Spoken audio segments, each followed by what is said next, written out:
Thank you. Now let me step out of character and tell you that I'm Don Cummings, being who I am, out of character as John Dyer. Are there questions you might like to ask about his life or ministry or the meaning of the universe or... Yes. Over Mosquito Pass? He would generally do that, leave early in the morning, as I say it, and he would get to Oro City by the next day. But it wasn't an easy trek, as you can imagine. How about at night when there's no moon or anything? That's a good question, and I don't know if he traveled on moonless nights or not, but he had to deliver the mail twice a week, so he made that round-trip journey twice a week.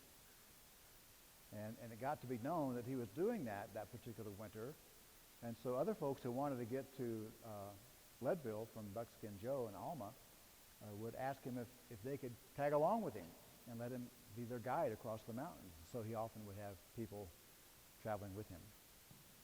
One particular night, the fellow that was accompanying him across Mosquito Pass was just completely tuckered out by the time they got to the summit, and this fellow wanted to stop and lay down and sleep in the snow. Well, you can't do that. So John Dyer kept prodding him and getting him down the mountain to Leadville and really saved his life. And it's one of the ironies of history and a personal tragedy that later that fellow was one of the leaders of the vigilantes who were responsible for Elias's murder. And I might add that Father Dyer had a very difficult time forgiving the men who murdered his son Elias. They never were brought to justice. Anybody who threatened to identify them ended up dead. So it just never was brought to justice. But one of the newspapers covered Father Dyer's demise with great interest all across the state. And in this book, which was written by Mark Feaster, the Methodist pastor at Father Dyer Church in Breckenridge back in the 70s, reprints a lot of those editorials and tributes to Father Dyer even before he died, because without internet and television in those days, that was the only way that people had of keeping up with what was going on, and the state of his health and his decline and his imminent death was big news in Colorado. Now I forgot the point of where I was going with that. It'll come back to me. Yes, ma'am. I'll get you next, please. Yes, ma'am. You didn't say very much about your last wife. No, I did not, because I just kept forgetting to mention her in any detail. But I married her in 1870, 72 or 3, somewhere along in there. And she came out to help one of her brothers who was an early rancher out here who had been injured and ultimately died. But I knew both. She had 2 brothers out here, and I knew both of them. And so I got acquainted with Lucinda when she was here taking care of her brother.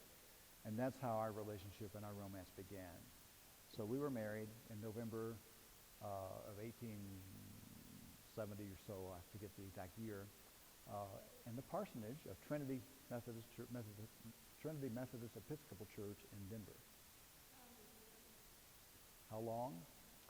Well, she died in, I lived about 8 or 9 years after she died. So we were married, well, probably about 20 years, maybe 25.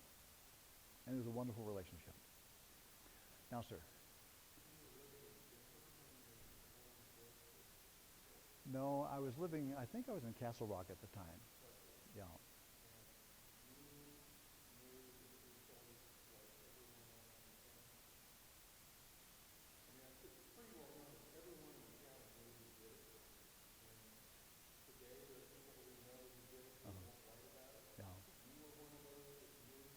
I knew who did it. I never named them, as most people refuse to name them. I did communicate with the governor and insist that an investigation be held. There wasn't. The governor did send Captain Cook to come and investigate the Lake County War, but those who were involved in it pulled the wool over his eyes, and he went back and gave a good report. It's all over, nothing to worry about. And there was just an awful lot about that period that got swept under the carpet. And yes, it was after I took my first leave of absence after his death, and I just could not bear the thought of him being buried amongst the people who murdered him. So my son Samuel and I brought a wagon and a horse and disinterred his body at the Granite Cemetery, and then we also stopped in Bailey, where my father had died and been buried in the yard of my sister Elizabeth Intrican's cabin, and we disinterred him, and we reburied both of them in the family plot in Castle Rock. And by the way, if you ever want to go to Castle Rock Cemetery, it's not hard to find, and there may be more than one entrance, but the entrance that I went into, I just drove straight back about 4 or 5 sections, if that many, and there's the Dyer family plot right there on the left. And you can easily spot the names on the tombstones. John Dyer and his wife Lucinda are buried there, and their son Elias, and their son Samuel, and Samuel's wife Jerusha, and I think perhaps 1 or 2 other family members. The son who was lost in the shipwreck after he was released from Andersonville prison is not buried there because his body was never recovered, but they have a tombstone there for him.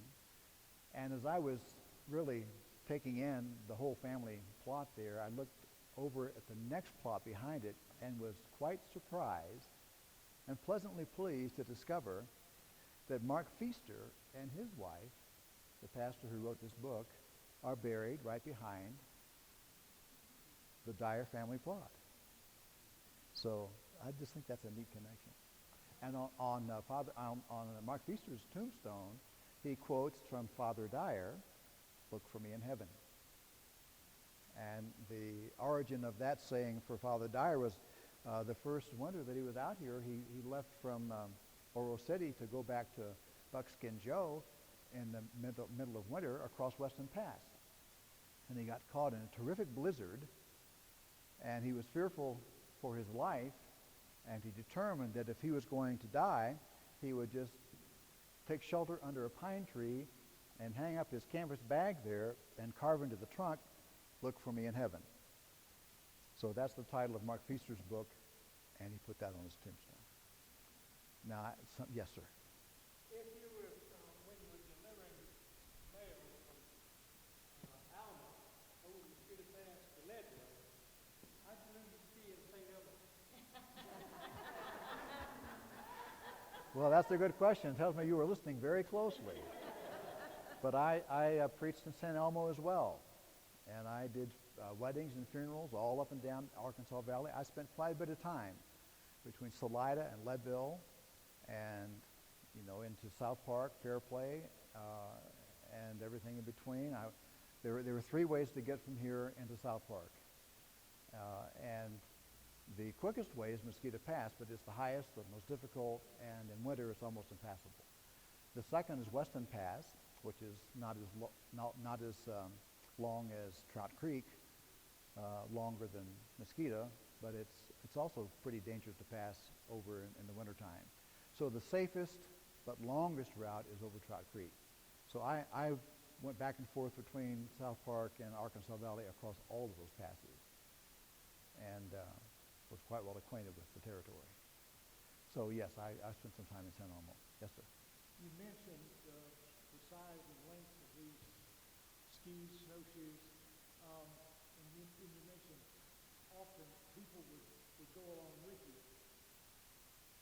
Was there a time when they began to evolve into using more standard snowshoes or shorter type equipment? Or, I don't know the answer to that question. I'm not a skier personally, so I don't know a lot about the sport.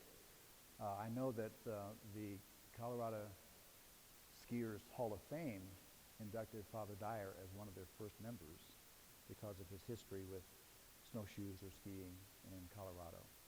But I don't know when the evolution of modern skis actually began. Yeah. Yes, ma'am.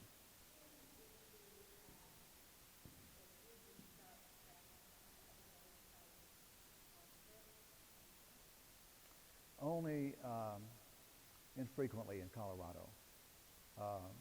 When I was appointed Summit County Breckenridge Charge, some of my charges were over Loveland Pass. And so particularly in the wintertime, I'd take the stagecoach from Breckenridge to my appointments on the other side of Loveland Pass. But that was precarious too. 7 times that winter, I was on a stagecoach that got turned over, which was a frequent occurrence. Fortunately, I wasn't injured in any of those, but on occasion, the turnover was bad enough that people were seriously injured and sometimes killed. So I did travel by stage at certain times. And of course, when the Denver South Park and Pacific Railroad was completed, that became another mode of transportation that I used frequently. You know, in those days, with stagecoaches, top speed for a stagecoach, horses running full speed, 10 miles an hour. And that was considered an ungodly speed at the time.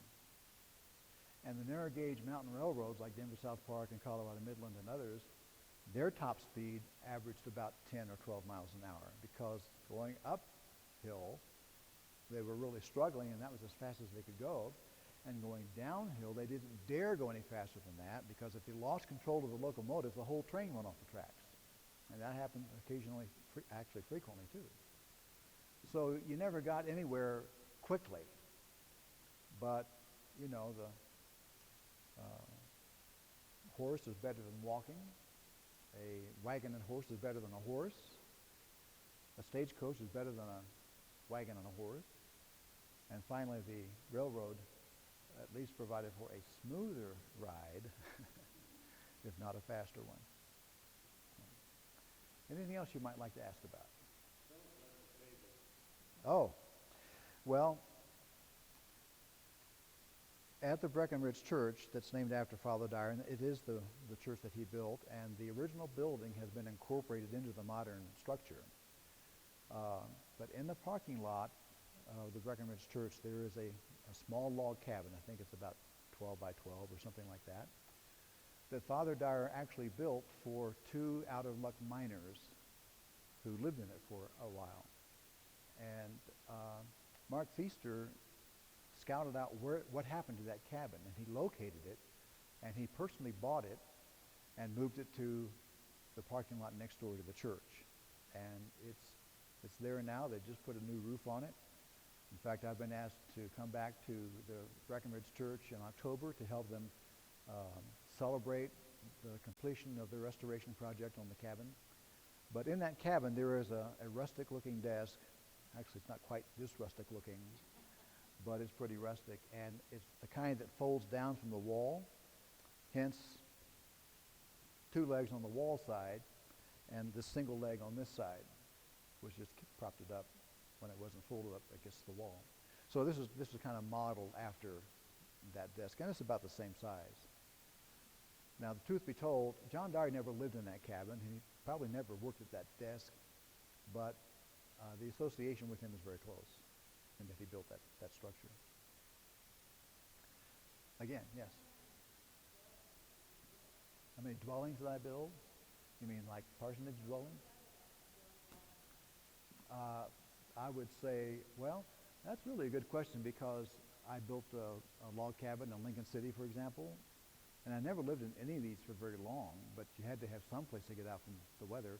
And you have to realize that back in my day, you know, there weren't zoning codes, there weren't architectural requirements.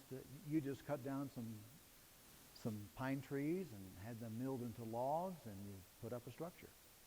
And with some help, you could do it fairly quickly and fairly inexpensively. In fact, we were on an ATV trip with some folks from Grace Church this past Wednesday.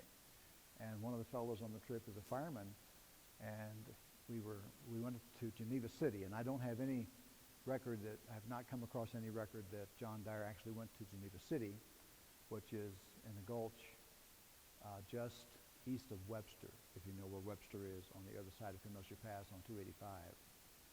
But somebody asked, you know, were there more buildings than are left there now, because there aren't very many.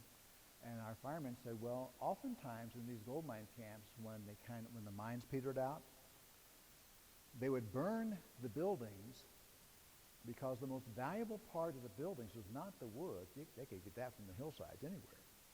The most valuable part of the buildings were the nails. So they'd burn them down and retrieve the nails and take the nails and use them again at the next place. So that pattern repeated itself over and over again. So it wasn't really a big deal to throw up a log cabin, and I did a lot of those along the way in the different mining camps that I ministered to. Yes, sir.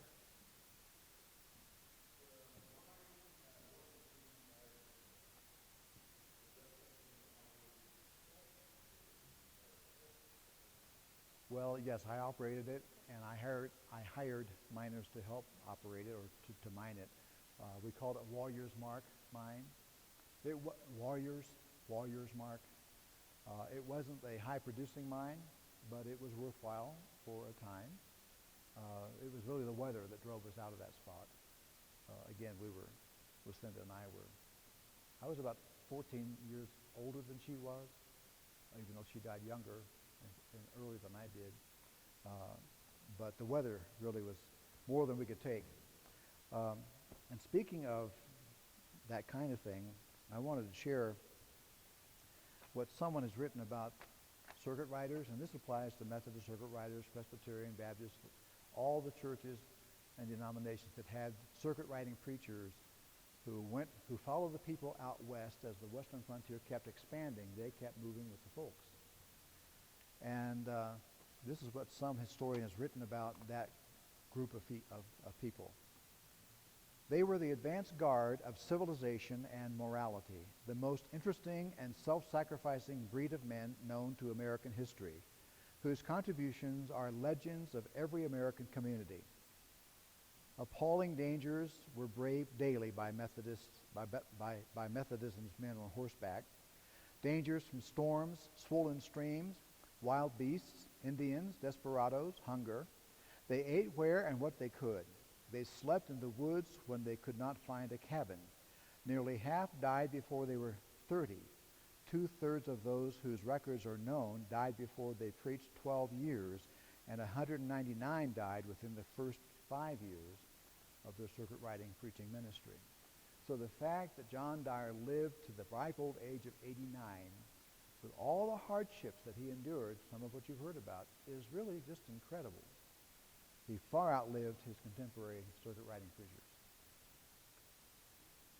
Now, I think that 900-mile hike from Lenore, Minnesota to Denver and Buckskin Joe was probably one of the things that contributed mightily to his hardiness and his ability to withstand all the hardships that he encountered along the way. Yes, ma'am. Well, I think Buckskin Joe is actually there first. And if you're driving up to Alma out of Fairplay on Route 9, if you're watching on the left, just before you get to Alma, there is a sign for Buckskin Gulch. And you take that road to the left. It's on the Fairplay side of Alma. And there's not much of the mining town left there anymore. Few building remains there.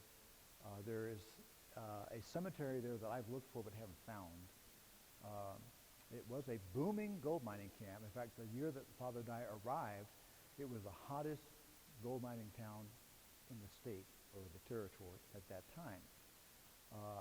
And it had a storied history. So I think the population at the height of Buckskin Joe's boom, if I remember right, it was about 8,000 or 10,000 people. And you would never see evidence of that going there today. And if you keep following Buckskin Gulch up to the end, that takes you to Mosquito Pass. So it's a pretty drive even if you don't go over the pass.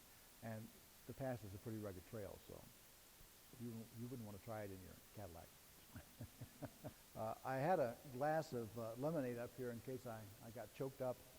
And if I was going to use it, I would have told you the story of Father Dyer's relationship to whiskey. Because as a young boy, his father was ill one harvest season, and so he called upon the young men in the neighborhood to come and help harvest his crop, which is a fairly common thing to do in those days. And it was also common for the person who was being helped to provide whiskey for the workers. And so John Dyer's father, and he was about 7, not any older than that at the time, his father put John in charge of doling out the whiskey to the workers when they came to take a break. Well, Father Dyer says that he was born with a lust for whiskey, and even the thought of it caused his tongue to water. And so he decided that here was his chance. He would mix whiskey with water in a tin cup, and nobody would be the wiser that any whiskey was missing or that he had drunk it. So he did that, and he drank it. He drank as much of it, as he says, as I could stand. And the next thing he knew, he was flat on his back, and the field of wheat in front of him looked like it was 7 feet tall, and the head of the wheat a foot tall, and he could not move. He had to be carried home.